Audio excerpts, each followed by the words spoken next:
Hey everyone, it's Sue here, and in this video I'm going to share with you my week 27 for the Bible Art Journaling Challenge on Facebook. So head on over and check out that Facebook group. I will leave a link below. And I wanted to show the products that I used and certainly share the verse. It's a very I don't know, to me, heartwarming and kind of like hits me upside the head like, yeah, let's wait. But anyways, we'll get into that. Before I get into sharing that, I did want to show you that Paper Smooches has this stamp set. I loved it as soon as I saw it because I love everything on it, right? All the words are great. I can see using everything on here. The only thing I'm not super thrilled with is everything is lowercase. So, like God with a lowercase g, it would not be my choice, but it is what it is, and I'm going to go with it. So, if anybody's looking for that stamp set, I'm sure you can find it out on one of the websites. I think I got that from Tupelo Designs LLC. So if you want to check them out. Okay, so we are going to look at week 27, which is Psalm 27:14, and I just did it today. I've started to keep track of the weeks like this because I was using tabs and it just got to be like too thick, so I decided not to do that anymore. So I'm just going to go right here, and here is my page, and the verse reads, "Wait for the Lord, be strong, and let your heart take courage. Wait for the Lord." Awesome verse. So that's Psalm 27:14. So for the first time in my Bible, now you can see all that sparkle?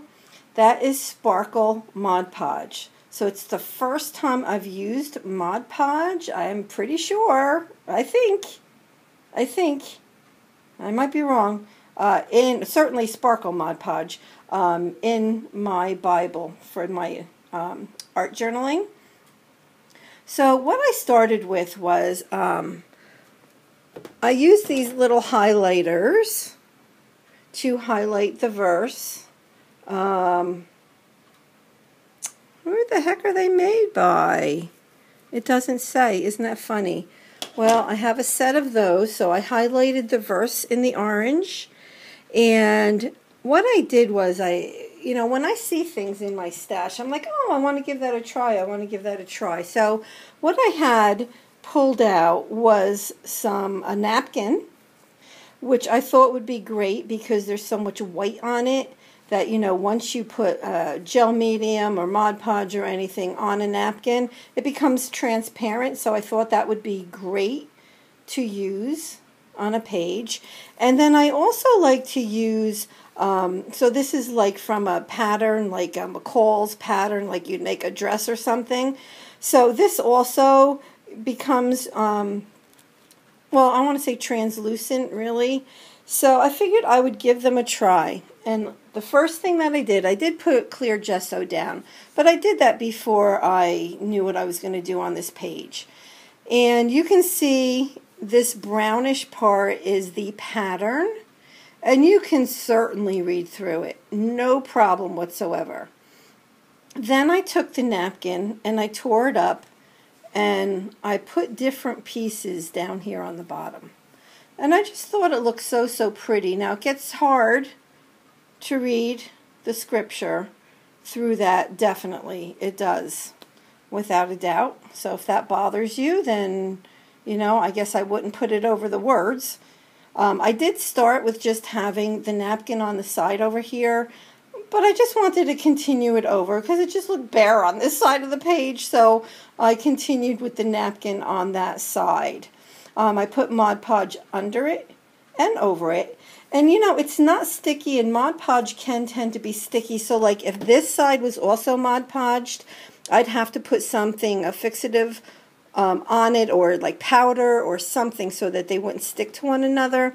But because it's only one side right now, I don't think I'm going to have to put anything on there. And it doesn't feel sticky, but it would stick if both sides were the same thing.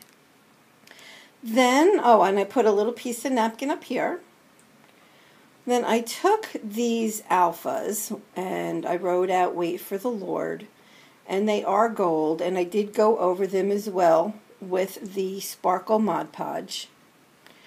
And the alphas are from this Dear Lizzie set, which I've had for quite a while. You can tell I've used quite a bit, right? And I do store my Mod Podge in a smaller container because my Mod Podge it's quite large, so it's easier for me to use. And I have a little tip, I guess, for you. If you guys don't have one of these tweezer bees, I can highly recommend it, because it is like, I don't know, it just allows me to place my letters exactly where I need them to be, as opposed to fumbling with my fingers and getting it in the wrong spot. So I can highly recommend these. Been using them for years. So what I did to finish up the page was I took this old Stampin' Up! Writer in brown. It's actually chocolate chip. And I actually got these from a lady at work, and I'm thinking they're fairly old. Because she used to scrapbook and she doesn't anymore, and she gave them to me, so I have to assume they're a little bit old. So I went around these words up here and did a little bit of smearing with my finger, because when you put the marker down, there's, a few seconds that it's a little bit wet and you can smear it. And then I also took the same marker and I went under the scripture just to underline it. So that verse, so that it pops out. So that is my page. I really enjoyed doing it like this. I will definitely do this again. I do recommend, if you're going to use napkin or tissue paper, that it is something that you can see through at least a little bit, right? So I hope that you liked it. Definitely check out Rebecca on YouTube as well, if I didn't say that. She is Rebecca R. Jones on YouTube, and she also has a blog under that name. And it's Bible Art Journaling Challenge on Facebook. And I'm going to try to put the link to her video up here in the corner, as well as my Bible Art Journaling playlist. So definitely check everything out. If you haven't subscribed yet, I would love to have you as a subscriber. I've gotten many new subscribers recently, and I am just so blessed and so thankful for each and every one of you. Oh my gosh, you touch my heart. You all touch my heart. So thank you for that. If you have any questions, please leave me a comment and I will get back to you.